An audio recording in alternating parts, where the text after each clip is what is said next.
The tanks were within a few hundred meters of Indian positions on the Kailash range. No, sir. No, sir. No, sir. No, we only started. 100% authentic. Sir, Rajnath Singh is getting exercise because his name is going to be spoken just now. हुई है या नहीं हुई है?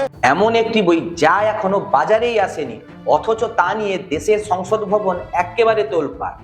কেন প্রতিরক্ষা মন্ত্রী থেকে শুরু করে স্বরাষ্ট্রমন্ত্রী সবাই এই বইটির উপর আপত্তি জানাচ্ছেন? প্রাক্তন সেনাপ্রধান জেনারেল এম নারভানের আত্মজীবনী 4 স্টার অফ ডেস্টিনিতে কি এমন লেখা আছে যা মোদী সরকারের ঘুম একেবারে কেড়ে নিয়েছে? The tanks were within a few hundred meters of Indian positions on the Kailash range. No, sir. No, sir. No, sir.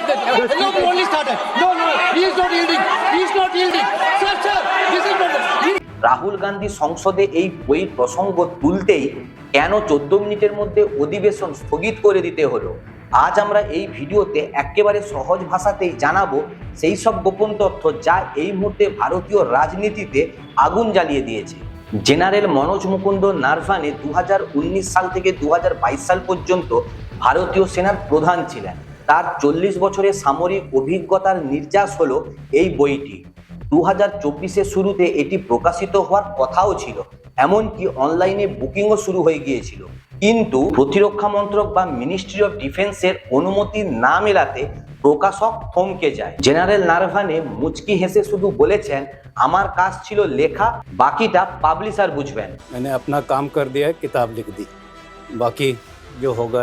কিন্তু এই নিষিদ্ধ বইয়ের কিছু অংশ সম্প্রতি দ্য কারাভ্যান ম্যাগাজিনে লিক হয়ে গিয়েছে, আর তাতেই শুরু হয়েছে আসল বিতর্ক। বইটির সব থেকে বিস্ফোরক অংশটি হলো 2020 সালের লাদাখ সংকট নিয়ে। 2020 সালের 31 অগাস্ট রাতে রেজানলা এলাকায় চীনা ট্যাঙ্ক এবং ভারতীয় সৈন্য পোস্টের এত কাছে চলে এসেছিল যে কোনো মুহূর্তে যুদ্ধ বেঁধে যেতে পারত। জেনারেল নারভানে তার বইতে লিখেছেন, সেই সংকটময় মুহূর্তে তিনি প্রতিরক্ষা মন্ত্রী রাজনাথ সিংহকে ফোন করে হেল্প চেয়েছিলেন। মন্ত্রীর উত্তর ছিল, আপনার যা ঠিক মনে হয় তাই করুন। নারভানে একে হট পটাটো বা দায়িত্ব এড়িয়ে যাওয়া হিসেবে উল্লেখ করেছে। स्टैंडिंग ऑर्डर था टॉप का कि अगर चाइनीज फोर्सेज अंदर आएंगी तो उन पे बिना हमारे पूछे फायर नहीं करना है। नरवणे जी और हमारी जो आर्मी थी, जो सेना थी, वो उन टैंक्स पर फायर करना चाहती थी क्योंकि वो टैंक्स हमारी टेरिटरी में आ गई थी। नरेंद्र मोदी जी ने मैसेज दिया कि देखिए, जो उचित समझो वो करो। मतलब नरेंद्र मोदी जी ने अपनी जिम्मेदारी पूरी नहीं की। उन्होंने आर्मी चीफ से कहा कि देखो भैया, आपको जो करना है करो, मेरी बस की नहीं है। और आर्मी चीफ ने साफ, नरवणे जी ने साफ लिखा है इसमें, आई फेल्ट रियली अलोन, मैं बिल्कुल अकेला था, I was abandoned by the entire. Rahul গান্ধীর অভিযোগ মূলত ছিল সরকার যুদ্ধের দায় সেনার উপর ছেড়ে দিয়ে নিজের নিরাপদ থাকতেই চেয়েছিল। এটি সেনার ইতিহাসে প্রথমবার যে একজন প্রাক্তন সেনাপ্রধান সরকারের রাজনৈতিক সিদ্ধান্ত নিয়ে এত বড় একটা প্রশ্ন তুললেন। শুধু লাদাখ নয়, মোদী সরকারের বিতর্কিত অগ্নিপথ প্রকল্প নিয়েও মুখ খুলেছেন জেনারেল।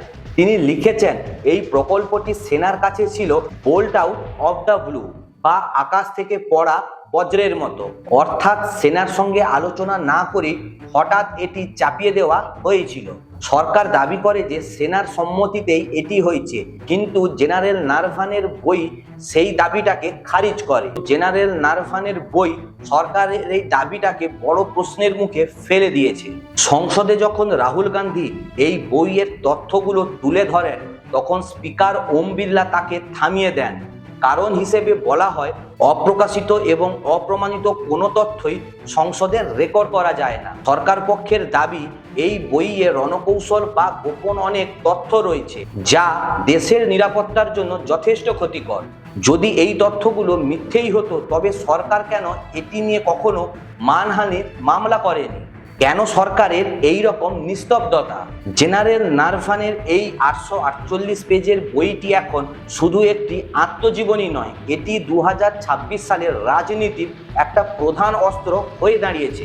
দেশের জাতীয় নিরাপত্তা কি এতটাই ভঙ্গুর যে একজন অবসরপ্রাপ্ত জেনারেলের স্মৃতিচারণায় তা বিপদে পড়বে, নাকি আসল ভয়টা অন্য কোথাও? জেনারেলের কি এই কড়া সত্যিগুলো লেখা উচিত ছিল? কমেন্ট বক্সে অবশ্যই আপনার মতামত জানান। ভিডিওটি ভালো লাগলে লাইক দিন এবং এই ধরনের গভীর বিশ্লেষণের জন্য চ্যানেলটিকে অবশ্যই সাবস্ক্রাইব করুন।